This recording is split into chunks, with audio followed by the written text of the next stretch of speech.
Sup Shredders, my name is Logan aka Spiderhands and welcome to SP Reviews, where today we're going to be checking out a track by an acts named LUCA BRWN titled Fake Friends. And if we switch over to here, we have it on YouTube. Stream Self-Deprecating Narcissist Deluxe Edition on all platforms. Sweet. Fake Friends by LUCA BRWN. We're going to listen through this track from start to finish, and we're going to hear what you think.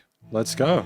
Fake friends, fake friends, fuck off with these fake friends, fake friends. Oh, cool. I'm glad we didn't do the 1564 corporation, I think it is there. We went down again with that last chord in that progression. Interesting vocal. Interesting sound to the vocals. I want to hear more of it to really sort of form a consensus on it. I love fuck with these Oh. two. People don't care about you. I thought I could fix this dude, but he's telling me to fuck off too.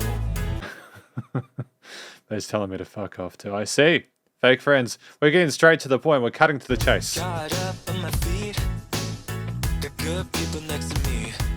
Cool. I'm liking the glowing of everything in the mix. Yeah, why you stuck at home with influence? Yeah, shitty people have me crying on the floor.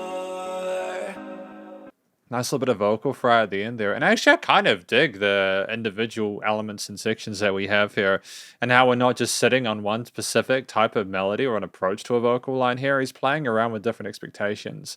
And it's cool. I love the filtering on the drums as well. It's pretty dope, to be honest. Nice filter. That riser was dope, dude. I wasn't expecting that. Dude, there is absolutely no filler in this. Real enemies, but the problem doesn't start with me. Feel like I'm a fake in front of my friends. Well, maybe it's cause that they aren't. Didn't know you pretend. Okay, I haven't really had that dun dun dun dun dun before at the start of a hook line. I think it's a really kind of creative, original way of doing it. It's kind of like an anti-hook, where usually things get a bit louder in that section there. Although we might even not be at the hook, you know.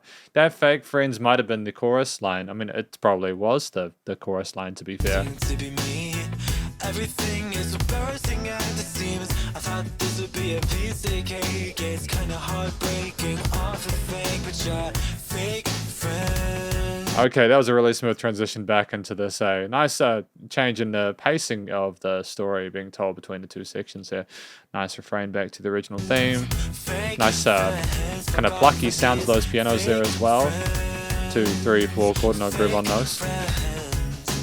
And I like we've got a bit of an extension going with the harmony in that last part. Really we aren't sweethearts. More like I know when you got all the cards. Broken rainbows and broken boys. Just toss them around like a toy. I gave it all for you, pennies and dimes for you. Blew it away as soon as I walked to you. Nice layering of the vocals as well. The double tracking of this is intense. Nice width and the stereo fill. This is very professional, actually. I'm really happy with this. Yes, can I make this a table of 2 for 1? Shitty people have me crying on the floor. I don't really care anymore. All of these people are real enemies, but the problem doesn't start with me. Feel like I'm a fake in front of my friends. Well, maybe it's cause that they aren't. Yeah, that's an interesting sort of concept, isn't it? Whether you're kind of like gaslighting yourself into believing that you're the kind of one that's not true when in reality everyone else is just messing with you. Didn't know you're pretending to be me.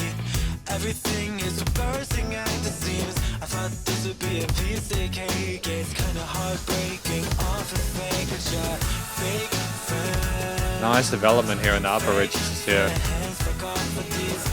Again, you've got this piano line continuing here. We've got some synth pad bits in the drums here with the additional vocal layers performing a pad in the main lead. Fake friends, fake friends, fake. And there is actually a bass in there, but it's really subtly mixed in there. It's really, it's in unison with the kicks and the snares, and I think it's a smart move to have that accent on the quarters like that. Fake, fake, fake. A bit of vocal modulation there as well. And going back to that musical and smell section for the outro. Didn't really need more than that, to be fair, you know. I liked this one a lot. And we got that repeater on the end. Yep. No, I really couldn't have asked for more from my first impression of LUCA BRWN with Fake Friends. It's a great start, you know. Well done. Well done with that, because that's effectively my review of it. This is the conclusion, of course, of my review of LUCA BRWN with Fake Friends. This track, I mean, I'm sure with you listening to the lyrics, it's fairly evident what the track was about. But just in case you weren't there for the last few minutes, this track is about someone who is realizing that their friends are fake, and he's kind of figuring out whether they're, he's talking about like a table for two for one, like he's making room in his life for himself, or for themselves, and it's just so cool to have someone who acknowledges that they don't really need those toxic elements in their life. Again, I know it's becoming more of a thing where people are really valuing self-worth in a healthy way, but nonetheless, it's important, I think, to have this kind of stuff talked about within songs, especially when you're growing up and this might appeal to a younger audience primarily, because I think a lot of them will really appreciate being told that no, you don't need to conform to society's expectations, or you don't need to be who your friends want you to be. They should just like you for who you are in the first place, and if they're fake, then fuck them, right? The vocal style from LUCA BRWN, I'm not sure what they did with the vocals in regards to the effects chain in the mix. So that was a very smooth performance there, and the guy had an interesting legato style with a lot of the passages there. I think that they understood what they needed to make the different sequences articulate and interesting. There was a nice bit of personality, and especially those filtered bits like with the phone call for like the dinner reservation and stuff like that. And the fake and the cutting of the vocal chops at the end was kind of cool as well. We had a nice enough range. It was compelling the whole way through, and I'm very happy with the personality that was put on display. It wasn't like aggressive, and it wasn't like kind of pissy and kind of moany or anything like that. They found this nice equilibrium between that and a way that I think a lot of people will be able to appreciate and appreciate, and recognizes they're being promised for this artist. The structure of it was your traditional. I think I think we started off with the chorus, if I'm not mistaken, but we definitely had like a verse and then a short bridge and then a chorus. It didn't really need much more than that. In a sub 3-minute track, you don't have a whole lot of real estate to really build up into like a massive instrumental or an odyssey or anything like that. But I don't think for a track like this, you necessarily need that length in order to be able to evoke the emotional response you want from the listener, or to communicate your story. It was succinct. LUCA BRWN appreciates that a lot of listeners may be time poor. They may not have a lot of time to listen to the tracks. Wrote a single that was in that sweet spot between 2 and 4 minutes. Catchy as hell, dude. Well sequenced, easy to follow. Smart stuff. The instrumental performances with the bass, the drums, the piano parts, and the synths and other bits, as well as some of the I don't necessarily know if there were that many other instruments. Like, there was a lot of vocal layering in there. We're very confident of vocal performance and showed great technique there, as well as the pad work and the backing sides and the double tracking and the stereo field. It was not necessarily even a minimalist arrangement. Like, remember mentioning the chord progression. Definitely, I thought it was going to be that 1-5-6-4, but we sort of stepped away from it. And I don't mean like the major 1-6-4. I mean, we started with that minor key primarily because this is not a happy song. As you realize and the people around you are fake, that's not something to be happy about. But it's fine. Nonetheless, there was enough of each instrument to be able to appreciate, and I like how we didn't just have the drums the whole time.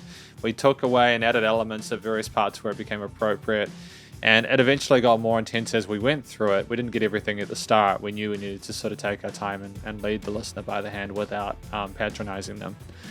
Finally, the recording, mixing, mastering was great. I've got no real complaints about it. It sounded like it was ready for distribution.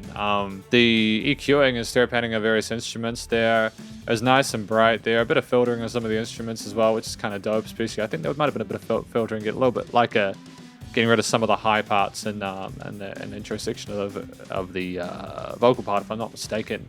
But definitely, like, we understood that we couldn't just have the track without those little filter edits and such, and the breaking up of the different elements and sort of the cutting up of the vocal lines. All the different elements of the mix sat well together. Nice gluing involved. The double tracking of the vocal sat well on the stereo field, and everything else had its own sort of place. I don't think there needed to be any automation or any sort of crazy stuff going on in order to make it work, Yep, the effects change on the various instruments were great. They had their own life and were respectful of the original tonalities of them. And then finally, the limiting compression was great. No complaints about that at all. I'm very, very happy with the way how it was nice and loud without pumping. The side chaining was subtle. Really well done. Well done to LUCA BRWN with Fake Friends. Of course, that is my review of Fake Friends by LUCA BRWN. Hopefully you enjoyed it. If you did, please do go show LUCA BRWN some love via their various social medias and their YouTube page. And stay cool and stay safe. And please remember to support your local musicians and artists at this point in time. As I hit the hell more than ever with all the crazy stuff going on, I will catch you in the next review. Spiderhands Out.